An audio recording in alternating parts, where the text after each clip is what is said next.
Hello there everyone. I'm Mia, aka Craftycorn's mom. And today I will be reading a creepypasta reading called SpongeBob SquarePants, The True Lost Episode. And also, this creepypasta reading story was not narrated by Brain or Joey, but I can narrate this story. Anyways, I hope you enjoy this creepypasta reading that I just narrated, and make sure you subscribe and hit the bell to turn on notifications, and like the video. But anyways, let's begin this story. Have you ever been so confused at what you watched, that you weren't entirely certain it was real?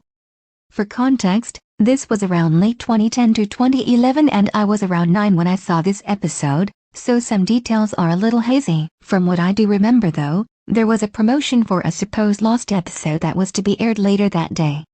Needless to say, as energetic as I was during my younger years, hearing about a new SpongeBob episode was pretty exciting. After eating dinner with my family, I ran to the living room, where I would sit down in front of the television to watch the new lost episode. When it cuts back from a commercial break, the lost episode was just simply the walk cycle scene from the sponge who could fly. Needless to say, I wasn't exactly satisfied, given that I didn't know that it was April Fool's Day, and seeing this instead of a brand new episode was pretty disappointing, at least at the time.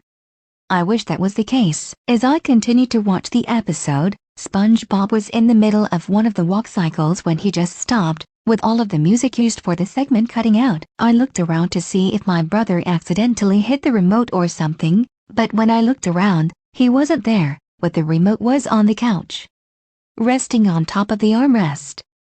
I looked back at the TV and saw this. Yeah, having SpongeBob's face disappear during the middle of an episode would have been terrifying enough at the time, but it didn't end there.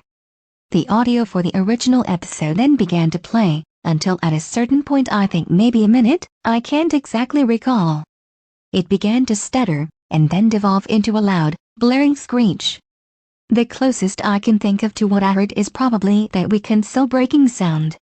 After that, the screen cut to black. I'm not sure if the screen book for the episode either disappeared by this point or just wasn't there throughout the episode, but I specifically remember noticing it not being there. This is the part where it gets a little hazy, since it has been a few years since I first saw it. I asked my brother years after this happened, and after saying that it was a surreal experience, he told his side of the story. From what my brother recalls, he walked into the living room to watch some stuff on Cartoon Network, since he was bored and didn't really have much to do at the moment.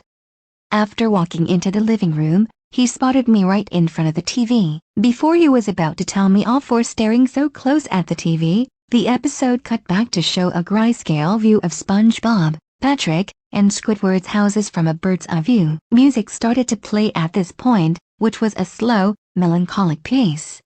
As the music played, it cut to the exterior, then the interior of Patrick's house, still in complete grayscale. Patrick was sat on the sand couch, appearing to watch something on the sand television with a blank expression. It then cut to the television, which displayed nothing but a black screen. After cutting back to Patrick, the sound of the house opening and could be heard. Though Patrick didn't move away from the couch or acknowledge anyone coming in. It stayed like that for a while until we spotted something rising from behind the couch. It was SpongeBob, and the only character in the episode that had any color at all. Though this didn't appear like the normal sponge, as he had a much darker palette, and had no mouth, what appeared was two completely white eyes. After SpongeBob rose from behind the couch, the episode cut to black again and showed the technical difficulties screen. After a while of this, it cut back to a bumper, which showed the April Fool's scene from Fools in April, saying that it would air the real episode at a later time. Something along those lines. After that episode aired, me and my brother both looked at each other in both confusion and decided that maybe that would be enough television for that day and turned the TV off to head to bed. Years later, as I'm typing this, I'm not sure what exactly the episode was supposed to imply, if it implied anything at all. From what I can presume, it was hijacking of some kind. Though, who or what was exactly behind said hijacking is not entirely known. We could not find anything about the supposed episode, the event, or anything related to the hijacking. Even searching through old forums didn't turn anything up. I'm not sure if what just happened was too obscure to be noticed by anyone or if there was something else going on. Either way, I'm at least glad that I didn't get to experience what I just saw ever again.